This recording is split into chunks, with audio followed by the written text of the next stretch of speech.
Lumen nomor 11.868, 1 Februari 2025.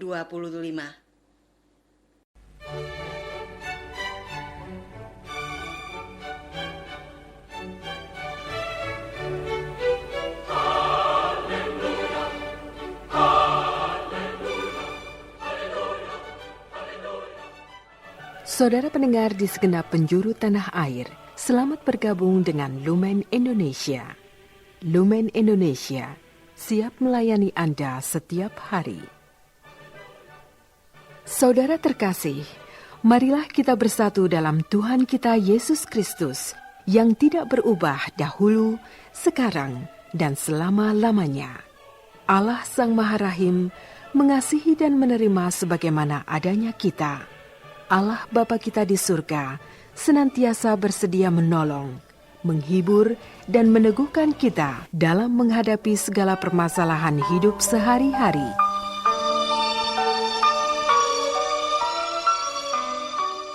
Saudara-saudara, marilah kita mendengarkan renungan dengan judul Bagaimana kita dapat percaya berserah.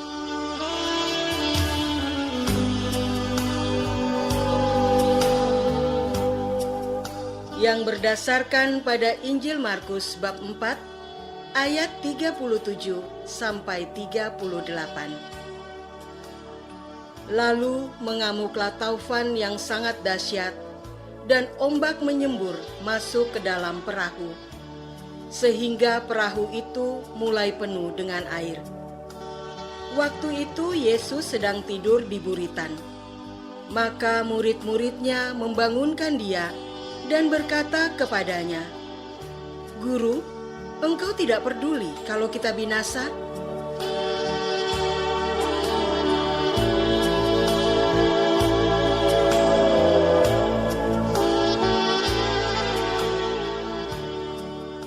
Dalam nama Bapa dan Putra dan Roh Kudus. Amin. Saudara-saudari terkasih dalam nama Tuhan Yesus Kristus. Pada hari itu, waktu hari sudah petang, Yesus berkata kepada mereka, "Marilah kita bertolak ke seberang." Mereka meninggalkan orang banyak itu, lalu bertolak dan membawa Yesus beserta dengan mereka dalam perahu, di mana Yesus telah duduk dan perahu-perahu lain juga menyertai dia. Lalu mengamuklah taufan yang sangat dahsyat dan ombak menyembur masuk ke dalam perahu, sehingga perahu itu mulai penuh dengan air. Pada waktu itu, Yesus sedang tidur di buritan di sebuah tilam. Maka murid-muridnya membangunkan dia dan berkata kepadanya, "Guru, engkau tidak peduli kalau kita binasa?"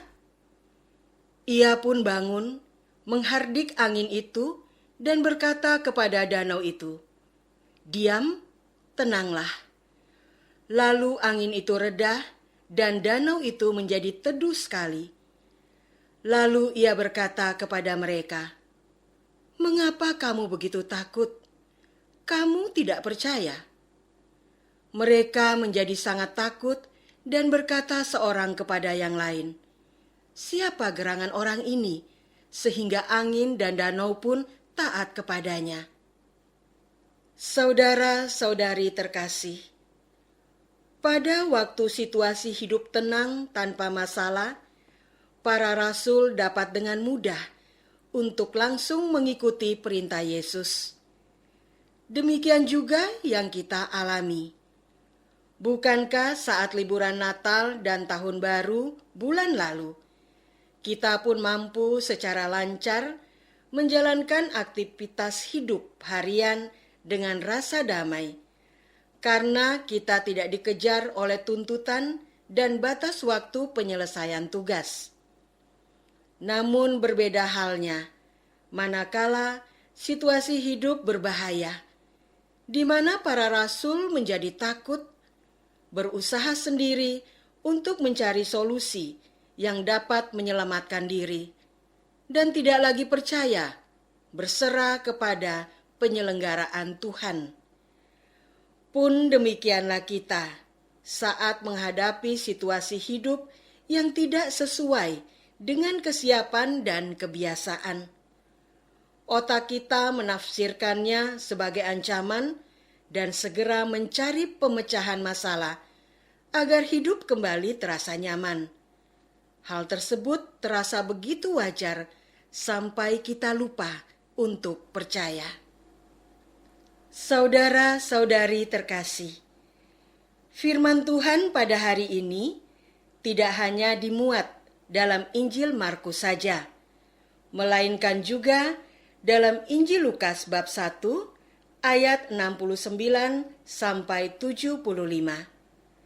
Lukas bertutur, "Ia menumbuhkan sebuah tanduk keselamatan bagi kita di dalam keturunan Daud, hambanya itu, seperti yang telah difirmankannya sejak purbakala oleh mulut nabi-nabinya yang kudus, untuk melepaskan kita dari musuh-musuh kita dan dari tangan semua orang yang membenci kita, untuk menunjukkan rahmat-Nya kepada nenek moyang kita dan mengingat akan perjanjiannya yang kudus, yaitu sumpah yang diucapkannya kepada Abraham, bapa leluhur kita, bahwa Ia mengaruniai kita supaya kita terlepas dari tangan musuh, dapat beribadah kepadanya tanpa takut, dalam kekudusan dan kebenaran di hadapannya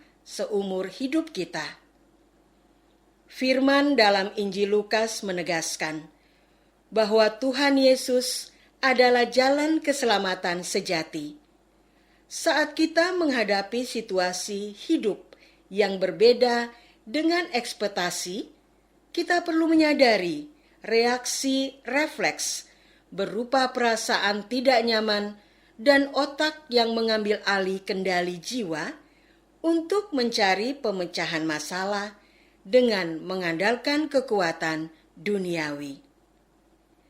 Saudara-saudari terkasih, kesadaran akan reaksi refleks tersebut perlu kita latih. Setelah terlatih untuk menyadari reaksi refleks manusiawi itu, kita pun berpeluang untuk memilih tindakan secara berbeda.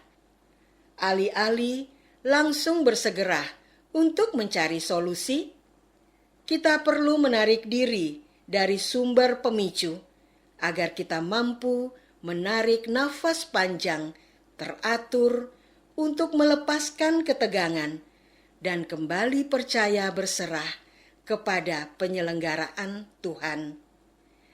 Dalam kondisi netral, cakrawala pandang kita terbuka luas, sehingga dapat melihat peluang sumber daya yang Tuhan sediakan untuk memenuhi kebutuhan hidup kita.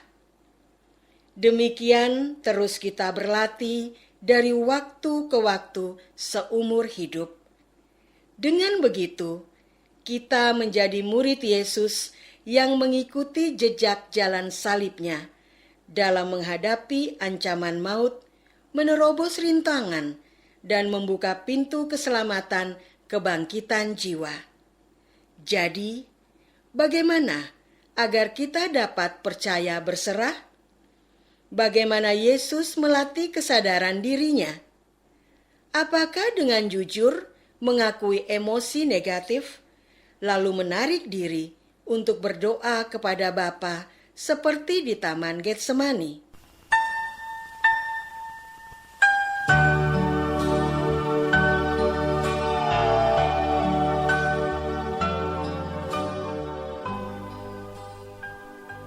Saudara terkasih, marilah kita masuk dalam saat hening sejenak untuk meresapkan renungan yang baru saja kita dengar bersama dalam kehidupan iman kita masing-masing.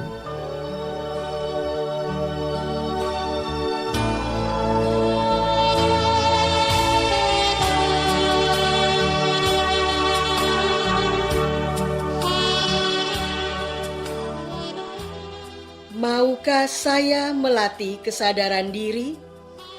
Apa yang bisa dan perlu saya lakukan dalam aktivitas hidup harian? Marilah kita berdoa. Tuhan Yesus, terima kasih atas teladan hidup-Mu dalam firman Tuhan pada hari ini. Kami akui bahwa melihat jalan salib seumur hidup terasa tidak menyenangkan.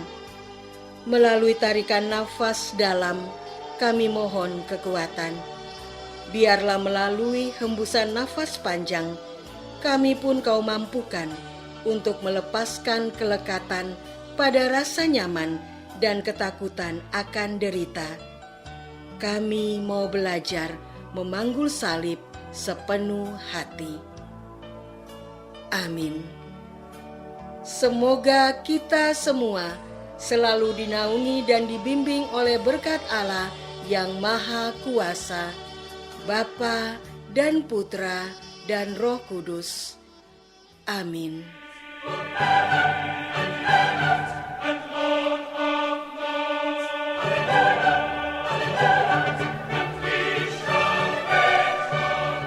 Dengan penuh kasih dan sukacita, Lumen Indonesia mengundang saudara-saudara seiman di segenap penjuru tanah air.